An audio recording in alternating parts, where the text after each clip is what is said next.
저한테 코미션 조금 주시는 거 같아요. 그러게요. 볼펜이었죠. 나 오늘 드린 볼펜이요. 그 네오네이트에 그거 써있잖아요. 아, 협찬해주셨습니다. 그래가지고 화실님한테 드리는 건 없어요. 저희는 그리고 이제 아까 교수님도 말씀하셨지만 다들 레버리지 효과를 노리기 위해서 매출을 최대한으로 다들 챙기시잖아요. 그래서 여러분들도 필요하시면 언제라도 전화번호 있으시죠? 네, 연락 주시면 최선을 다해서 상담해드리겠습니다. 고맙습니다. 오늘 마지막 특강이고요. 네, 오늘 가장 많은 책을 파시고 네. 앞으로도 제 아마 1등이 될 것 같은데요. 그리고 이제 내년에 아마 이제 X24에서 올해의 책 아마 할 때 아마 후보작이 올라갈 것 같아요. 네, 많이 좀 추천해 주시면 좋을 것 같습니다. 부동산 책이 항상 순위 안에 못 들어가고 좀 아쉬웠었는데 저도 매년 후보에 올라가긴 하는데 안 되더라고요. 근데 IF 책 같은 경우 올해 워낙 좋기 때문에 많이 응원해 주시면 좋을 것 같다는 생각을 해보고 있습니다. 바로 모시겠습니다. AFP 정재환 대표님이십니다.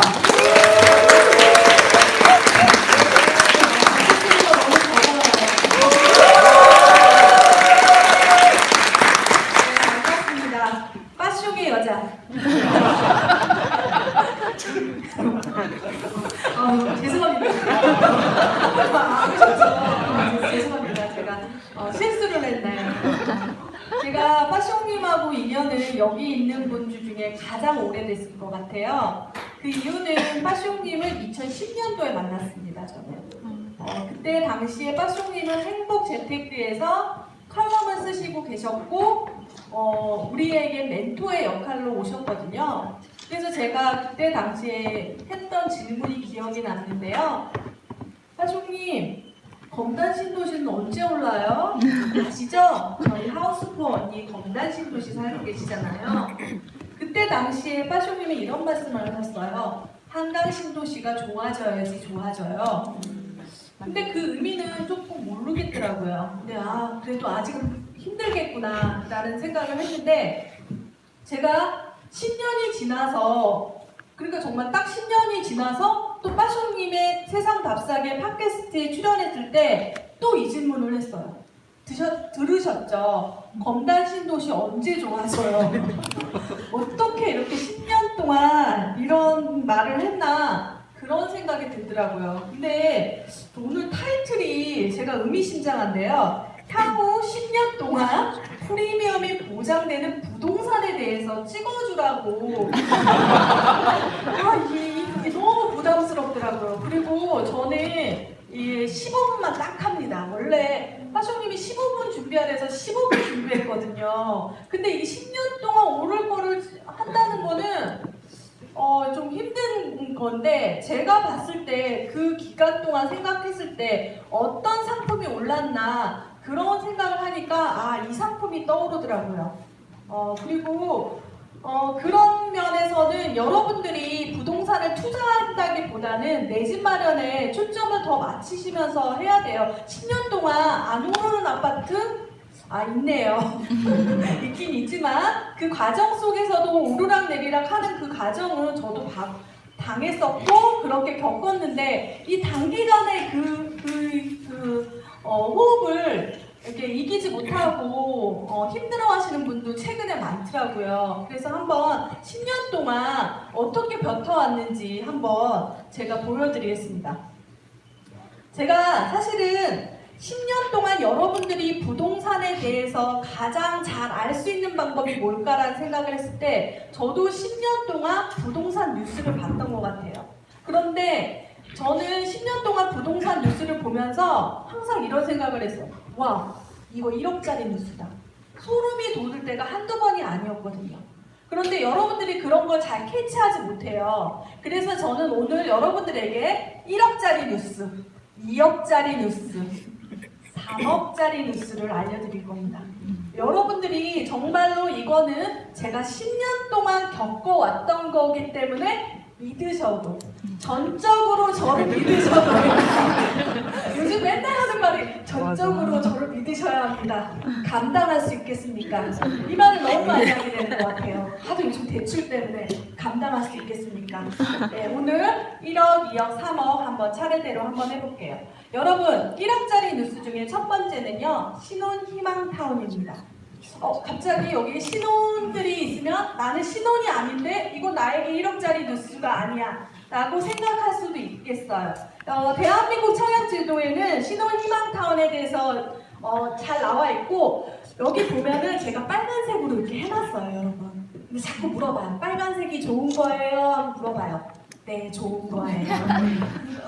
그래서 거기 근데 오타가 난 것도 있어요. 안 좋은데 빨간색도 있어요, 솔직히. 그래서 다음에 이게 2판 1세가 나오고 2세가 나올 때는 좀 조절이 되겠지만, 그래도 신혼희망타운은 왜 봐야 되냐면 되게 재미난 게 있는데 18년, 19년, 20년, 21년, 22년, 23년까지 이렇게 계획을 나라에서 해준 적이 없습니다. 어떤 얘기냐면요, 이거는 바로 공공분양이고 이 지역은 바로 공공택지, 그러니까 앞서 혜아선님이 말했던 분양가 상한제 지역이에요. 그런데 이 연도가 되게 중요한 거예요. 지금 정부는 가장 중요한 게, 우리 정부가 지금 이슈가 뭐예요? 약속은 꼭 지킨다. 그래서 12월 31일 날 착공식을 했죠. 착공식. 착공을 안 하고 착공식을 했잖아요. 그렇게 되고 지금 여기 있는 것들이 되게 잘 지켜졌고 지금 2개의 신혼희망타운이 됐습니다. 위례, 그 다음에 평택, 고덕인데요. 이 순서대로 보면은 여러분들이 놀라운 사실을 알게 돼요. 어떤 거냐면 이 연도에 맞춰서 공공택지가 분양이 될 거예요. 그리고 신혼희망타운만 딸랑 되는 게 아니라 그 옆에도 택지, 그러니까 필지가 있고 그래서 분양이 돼요. 그러니까 여러분들이 향후 지금 5년간은 확정적인 분양 지역, 그러니까 공공택지를 아는 거예요. 우리가 지금 머릿속에 있는 공공택지 중에 뭐가 있어요? 3기 신도시만 머리가 있잖아요. 근데 사실 이게 먼저 됩니다. 어떻게 순서대로 한번 볼게요. 지금 고덕 강일 같은 경우는 아예 뉴스가 나왔어요. 이번에 2019년도 같은 경우에는 고덕 강일에 642호, 그러니까 즉 말해서 후분양이 나올 거예요. 그래서 서울에 공공택지가 지금 3개가 있는데요. 남은 게 마곡하고 강일하고 그다음에 이번에 하는 양원지구죠. 그 중에서 양원지구 같은 경우에는 아시다시피 분양가 상한제이기 때문에 분양가가 싸고, 강일지구도 상당히 좋습니다. 잘하면 9호선 들어올 지역이죠. 이런 걸 놓치지 마시고 보시고, 그 다음에 이제 2020년도에 갑니다. 부천 괴안지구가 있고요. 그냥 넘어가는 건 넘어가는 거예요. 원종지구도 있습니다. 그리고 중요한, 이제는 스탑한 때는 그냥 보시면 돼요. 15분 동안 해야 하기 때문에 지금 금토지구 같은 경우는 2021년도에 분양을 하게 돼요. 분명하게 신혼희망타운은 분양을 하게 될 겁니다. 그러면 그 옆에도 돼요. 금토가 어디 있어요? 성남에 있잖아요. 성남 사셔야죠. 성남에 전세라도 살아야죠. 네. 지금 성남에 앞서 혜아선님이 말했듯이 금빛 매종?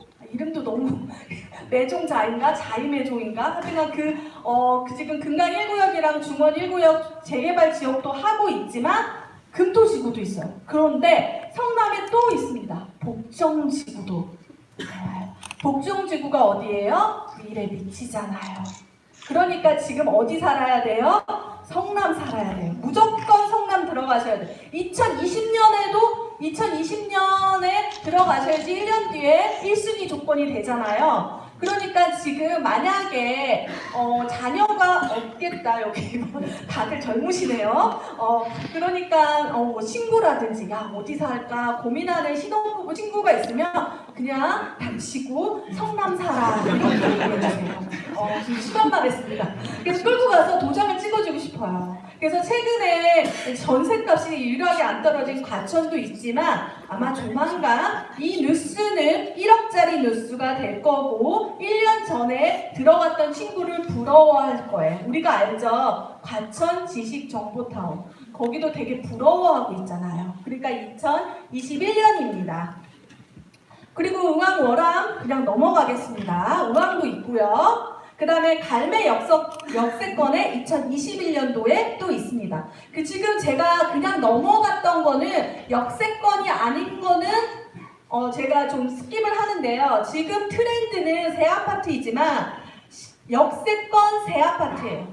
제가 맨날 닭고라고 합니다. 닥치고 고. 역세권 신축이야, 역세권 신축이라고 얘기를 하는 부분이거든요. 지금 복정이라든지 금토 같은 경우에는 금토는 아니잖아요 그렇게 얘기하겠지만 금토지구 같은 경우에는 고속도로가 지나가기 때문에 BRT 노선, 그러니까 그냥 우리가 아는 광역버스가 그냥 거기 서요. 서는 버스 환승센터도 생기기 때문에 거의 BRT는 전철, 그러니까 우리가 말하는 교통망으로 아주 좋아지는 지역이죠. 그래서 갈매 역세권도 그런 얘기고요. 2021년도, 그러니까 구리에 2020년도에 살면 갈매 역세권이 당첨이 될 수 있다. 그렇게 보여집니다. 지금 갈매 역세권 같은 경우에는 그 전에 갈매 공공주택지구가 있었고 그 위에 이제 들어오게 됩니다. 바로 위에 별내지구고요. 별내지구에 뭐 들어와요? GTX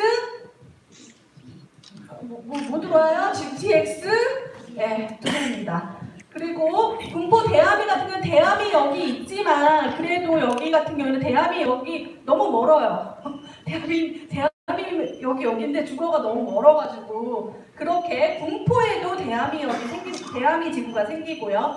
거모 지구도 사실 아이고 저거 봐라 시흥에 너무 많아요. 택지지구가 그렇습니다. 그리고 가정지구 같은 경우는 아까 7호선 얘기를 했는데 가정 공공주택지구 바로 위에 또 신혼희망타운이 생깁니다.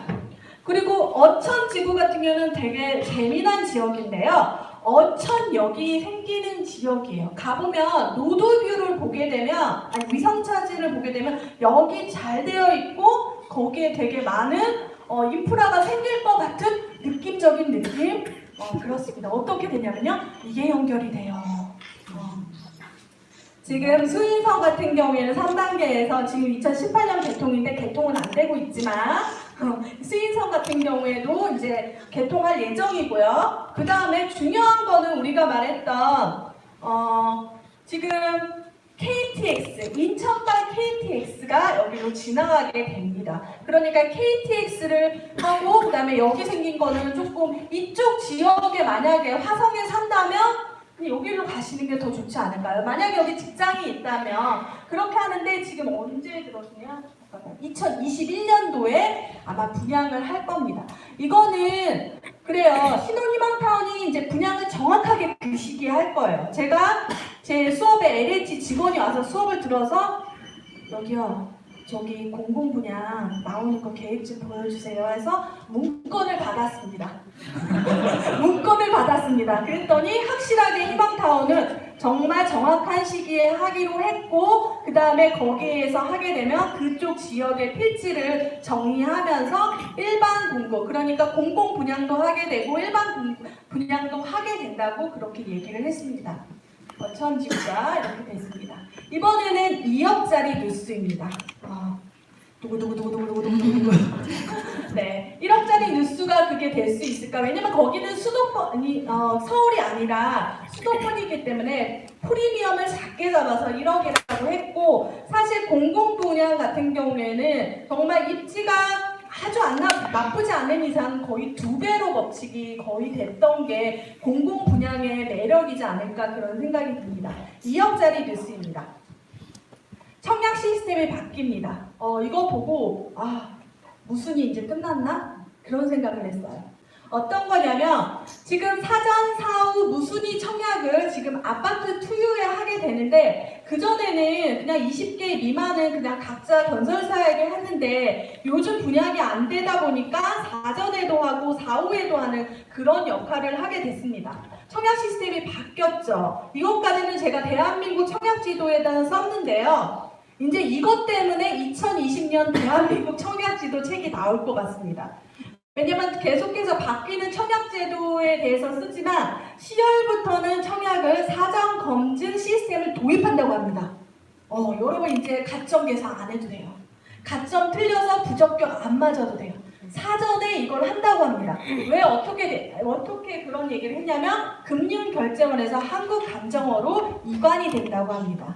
우리가 아파트 투유가 되게 재미난 게 그 금융결제원에서 그거를 관리를 하고요. 그리고 사실 청약에 관련된 청약법은 국토교통부에서 관리를 합니다. 금융결제원은 전화해도 잘 몰라요, 청약에. 그러니까 단순하게 우리가 예전에 그 주택은행이라는 국민은행이 이 역할을 했기 때문에 금융결제원에서 했는데 그 일이 너무 포화가 되고 정말로 중요한 분양가라든지 실거래가를 관리하기 위해서 지금 한국감정원에 이관을 하고 있다고 합니다. 그래서 지인 중에 한국감정원 지인이 있어서 정말이니? 하고 나만 알려줘 했더니 진짜로 간다고 합니다.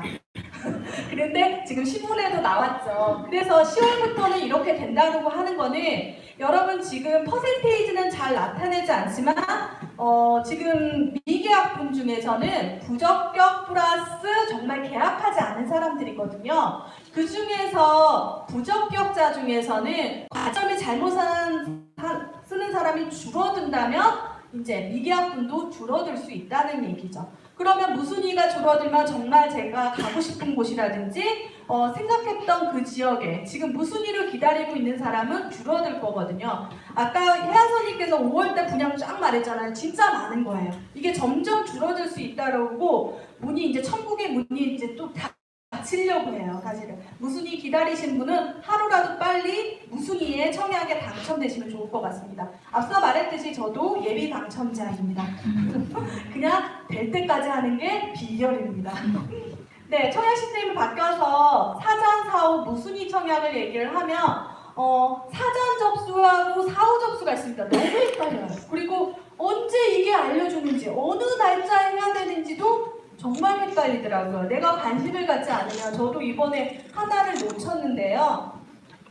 그러니까 사전 접수는 그 타입의 미계약분이 나오지 않는 그러니까 1순위 청약 전에 하는 겁니다. 이번에 방배 그랑자이 같은 경우에는 사전 접수를 하는 거죠. 그리고 요즘 분위기가 사전 접수를 하려는 분위기입니다. 왜? 붐업을 시켜야 되니까요.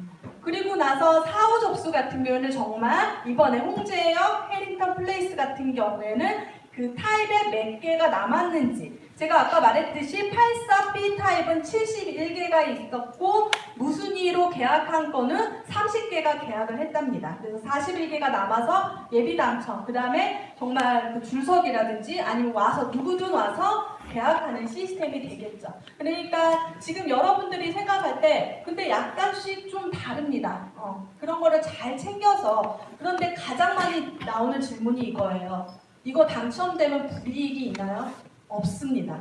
그러니까 여러분들이 생각했던 청약통장을 써가지고 당첨이 된 거는 재당첨 제한이라는 걸 걸리지만 지금 이거는 누구나 아무나 성인이라면 할 수도 있고 세대주인 경우도 있고 그러니까 이거를 잘 구별하면 좋겠죠. 말이 빠르죠? 저도 왜 이렇게 또 빠르는지 천천히 하겠습니다. 네. 그래서 이번에 2억짜리 뉴스 중에서 이게 딱 나와서 너무 기뻤어요. 2019년 주거종합계획을 보는데 나라에서 지금 잘하고 있다는 자랑 페이지였습니다. 자랑 페이지였다가 갑자기 이게 떨커니 나오는 거예요. 지금 향후 10년간 부동산에서 가장 좋은 물건을 하려고 했는데 이게 딱 나와버리니까 또 이게 천국의 문이 또 닫히려고 합니다. 어떤 의미인지 여러분 이 뉴스를 보고 내가 어떤 포지션을 취해야 되는지 정확하게 판단해야 되는데요. 지금 임대주택 의무 비율 그러니까 지금 10%, 15%를 10%, 20%로 이렇게 늘려놓게 됩니다. 즉 얘기를 해서 제가 계산을 했습니다. 이거는 지금 금강 1구역이거든요. 5,807세대 중에 30%를 임대를 하면 1,526세대가 임대를 아파트가 생기는 거예요. 근데 사실 그 전에 같은 경우에는 임대가 865세대 정도였는데 2배가량 이상 임대를 한다면 일반 분양이 줄어듭니다. 그럼 여러분 천국의 문 지금 1순위 닫히고 닫히는 거 생각하고요. 그 다음에 이게 보면은 수익이 떨어집니다. 사실 임대도 국가에 파는 거기 때문에 국가가 돈을 해주는데 사실 비싸게 책정하면 안 사죠. 그리고 승인 내는 권력자들이기 때문에 절대 임대 아파트는 싸게 분양을 해야 되는 거예요. 이게 그러니까 사실 임대도 분양의 개념이거든요. 국가에. 그런데 싸게 하게 되면 수익률이 확 떨어지죠. 재개발 하겠어요? 지금도 말썽인데. 그래서 이런 걸 보게 되면 이게 왜 언제 이게 될까? 그 말을 자세히 보게 되면 사업 시행인가? 뭐 이런 말들도 합니다. 그러면 도대체 어떤 물건에 집중해야 되는가? 제가 이런 거를 봤을 때 저도 내 집 마련을 한 10년 전에 재건축 아파트로 하다 보니까 서울의 아파트의 연식을 보면은 참 신기한 게 있어요. 여러분들이 보면은 2000년부터 2006년까지 그러니까 그 아파트 태어난 연도 그 아파트가 없고요. 2011년부터 2013년까지 아파트가 별로 없어요. 왜 그러냐면 그 전에 아파트를 짓다가 안 돼서 분양을 안 하는 경우도 있고 그 다음에 재개발 재건축 법이 바뀌어서 사실 2011년부터 14년 동안에 분양했던 아파트는 거의 재개발 재건축 그나마 했으니까 되는데 그게 미뤄져서 지금 하는 거예요. 거의 10년 지나서. 그러니까 약간 공백기가 생겼죠. 우리가 공백기가 생겨서 2014년, 2015년도에 서울의 아파트의 전세값은 미친 전세, 깡패 전세라는 말이 유행이었습니다. 그 이유는 지금 정비사업에서 나오는 물건 자체가 없었기 때문에 들어가는 거죠. 그렇기 때문에 약간 이걸로 해서 공백기가 생길 거라고 저는 생각이 들고요. 이게 바로 2억짜리 뉴스라고 보는 겁니다. 이 자리에서 오신 분은 2억을 벌고 간다고 생각하면 돼요. 왜 이렇게 심각해요? 2억 버니까. 그리고 또 하나 있었습니다. 단독주택 재건축 세입자 주거 이전비를 보상받을 수 있게 하겠다. 이거는 그 사건 아시죠? 아현 2구역에서 세입자가 자살한 사건입니다. 제가 이 글을 올리니까 거기 조합원이 올렸더라고요. 이래서 이런 사건이 났는데 그분들이 그렇게 돼가지고 나도 마음이 아프다. 조합에서는 어떻게 했는데 근데 모든 재건축이라든지 재개발, 정비사업에서는 잡음이 있을 수밖에 없어요. 이해 충돌적인 것도 있지만 갑자기 뜬금없이 이거는 박원순 시장님이 얘기하셔도 이걸 왜 그렇게 얘기를 했을까라는 생각이 들었습니다. 근데 중요한 거는 여러분들이 재건축하고 재개발을 구별할 때 어떤 거냐면요. 여기 이제 제가 강명 2구역인데요. 주거 이전비라고 있습니다. 10배, 1000만, 10만, 100만, 1000만, 521억 정도 주거 이전비가 있어요. 그게 뭐냐면 재개발 같은 경우에는 이거는 어떤 공공의 성격이기 때문에 거기 살고 계신 분을 이전시킬 때 비용을 책정을 합니다. 그런데 재건축은 그런 의무가 없거든요. 근데 이게 다른 거예요. 근데 아까 말했듯이 단독주택 재건축이라는 건 지금 없어졌어요. 없어졌는데 왜냐하면 그 전에 있었는데 지금 땅하고 아파트가 그러니까 주택이 있는 경우 그런 경우로 이제 조합원을 하면서 거기에는 해당 사항이 없었죠. 그러고 보니까 아현 2구역은 알고 봤더니 우리가 재개발 같았죠. 빌라였으니까 똑같이 대흥 2구역도 빌라였고요. 그때 제가 대흥 2구역 분양하기 전에 이제 임장을 갔을 때 아현 2구역 갔는데 와 살벌하더라고요. 안 될 것 같더라고요. 왜? 여기 재개발이고 재건축인데 쟤는 왜 주거 이전비 주고 나는 왜 안 줘? 이런 사람들이 너무 많은 거예요. 그래서 이게 딜레이가 된 거예요. 그러면 딜레이가 되면 뭐예요? 우리가 지금 분양하는 것들이 계속 미뤄지면 뭐예요? 분양가가 올라가죠. 그러면 천국의 문이 줄어듭니다. 그러니까 사실 여기 뉴스로 2억이 사실 홍제역 헤리터 플레이스도 작년에 분양했으면 1억 5천이나 올랐거든요. 사실은. 그리고 방배 그랑자에도 정말 많이 올랐어요. 작년에 9월달 분양하는 거였는데 이런 것들을 생각해서 이런 것들을 이제 넣어라. 법을 바꾸겠다. 예전에 너네 조합이 세입자한테 돈을 안 주는데 이제는 줘라. 그러면 521억이 책정을 해야 돼요. 그러면 그게 어디에 책정이 돼요? 내가 보내는 분담금. 조합의 비용이 점점 늘어나죠. 점점 늘어나면 이제 분양가는 오르게 돼 있습니다. 그 중에서 제가 그래서 그날 미친 듯이 검색을 했습니다. 제가 빠숑님이 이름을 저어줘서 알파고잖아요. 사실은 좀 민망하긴 하지만 저는 항상 뭐든지 전수조사하는 거거든요. 거의 전수조사는 뭐예요? 컨트롤 C, 컨트롤 V. 그렇게 해서 조사를 했는데 지금 중요한 거는 재건축이라고 했는데 아파트는 다 뺐어요. 그러니까 여기 있는 건 단독주택 재건축만 나와 있습니다. 그 중에서 조합 설립인가 초록색이 있고요. 사업 시행인가 지금 이게 근데 딱 맞지는 않아요. 제가 클린업에서 가져왔는데 지금 하고 있는 중도 있고 인가 신청 중도 있고 그러기 때문에 조금 다를 수도 있습니다. 그렇지만 지금 여기서 가장 문제인 거는 주거 이전비 같은 경우는 어디서부터 책정이 되냐면 이 초록색이 문제예요. 조합 설립 인가 전에 있는 거, 인가 하고 나서 사업 시행 인가. 그러니까 사업 시행 인가는 비용을 약간 만들어가지고 제출해서 나는 이 정도 하겠다 해서 이제 나라가 승인을 내주는데 이거는 정말 안 될 가능성이 높습니다. 왜냐면 지금 장인도 안 좋고 실제적으로 하려고 하니까 비용이 갑자기 늘어나면 그 조합원들이 승인을 할까? 나 그냥 안 사고 말지. 꼭 여기 뭐 개발을 해야 돼? 그런 생각을 하게 되는 거죠. 그렇게 해서 이렇게 보면은 재건축, 재개발 같은 경우에는 뉴스가 상당히 많아요. 여러분들이 계속해서 투자를 한다면 아니 내 집 마련을 한다면 어떻게 생각을 해야 되나 어떤 포지션을 정해야 되나 그런 생각도 하고 재개발 같은 경우에도 점점 좁은 문이 돼요. 사실 이번에 제가 파리 대책 전에 그런 얘기를 했어요. 야 재건축은 부지에 들어와도 재개발은 공공사업이기 때문에 안 들어와. 그런데 들어왔죠. 그러고 나서 들어왔네. 아 그렇구나. 그런데 이렇게까지 재개발에 규제를 한다는 거는 이해가 안 돼요. 솔직하게. 공공사업이긴 한데 주거 이전비를 그러면 나라에서 서울시에서 해주냐? 그것도 아니더라고요. 조합에서 전적으로 하라고 그러더라고요. 그래서 상당히 의구심이었고 이거는 표심인가? 이런 생각도 들고 정치적인 것도 이제 잘라주세요. 이거는 저도 살아야 됩니다. 네, 이렇게 생각이 듭니다. 여러분 지금 어떻게 해야 돼요? 만약에 내가 재개발을 하겠다 그러면 주황색, 노란색을 투자하시면 됩니다.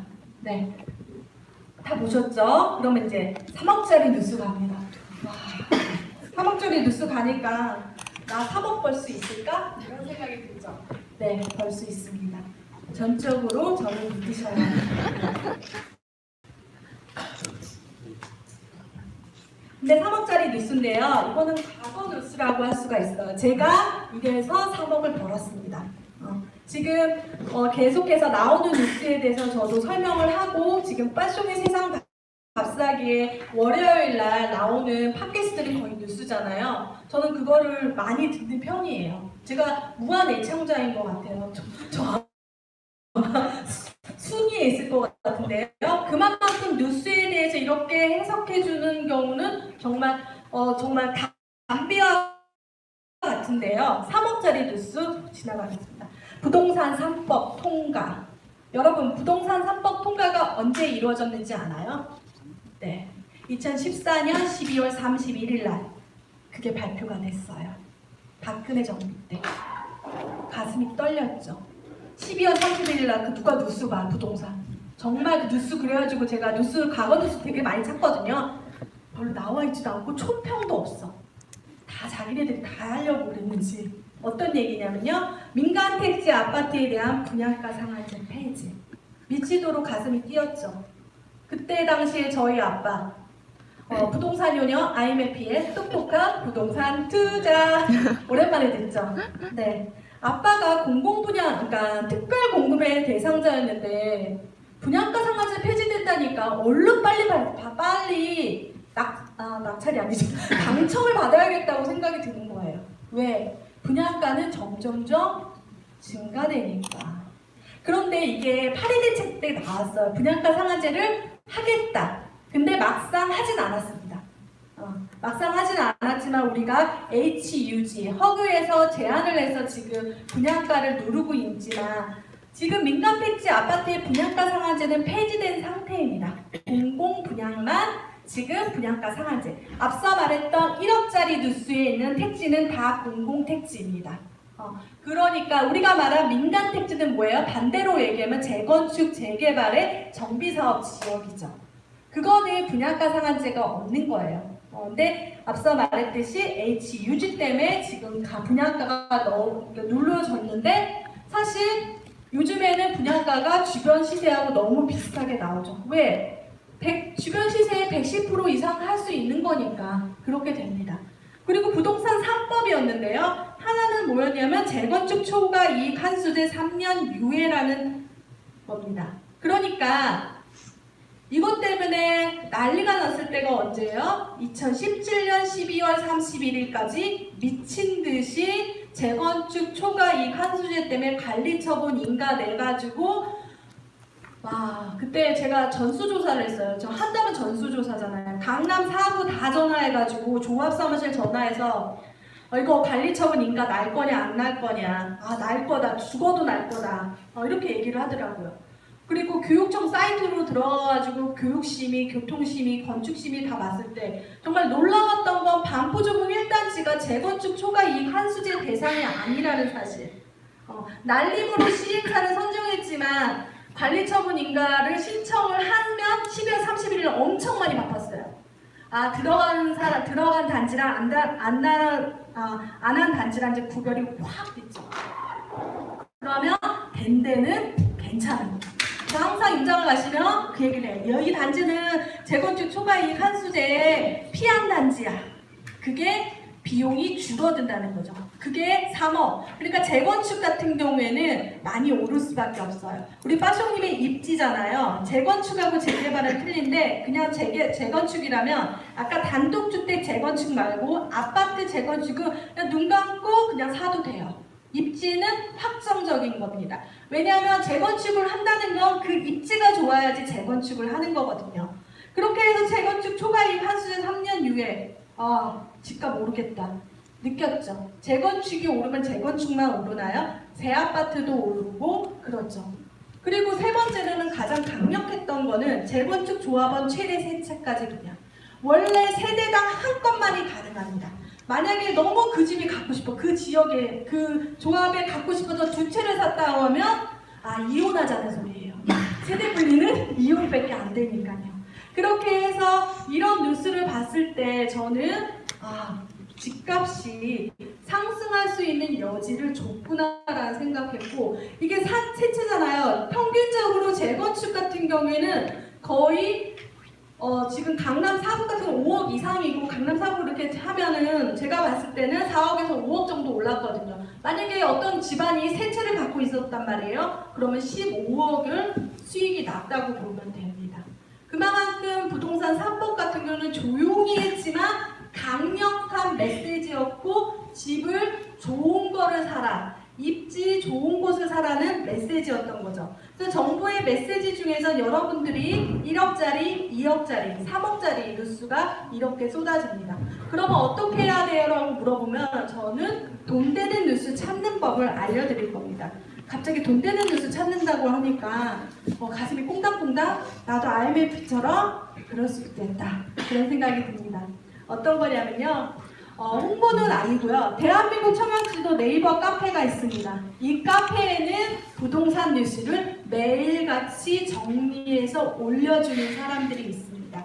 그거는 지금 어저께까지 해서 400회가 발행이 됐고요. 400회 같은 경우는 3년 동안 뉴스를 모았습니다. 저는 대한민국 청약지도 책을 쓰면서 이 뉴스를 검색을 많이 했고요. 하다못해 저는 마음을 다독이려면 2년 전 뉴스, 1년 전 뉴스를 보게 됩니다. 그때 당시에 왜 이 뉴스를 체크하지 못했을까? 그런 생각도 하게 돼요. 여러분들이 뉴스 하나만 보게 된다면 10년의 시장, 부동산 시장을 이겨나갈 수 있는 힘이 생길 거라 그런 생각이 듭니다. 네, 강의를 들어주셔서 감사합니다.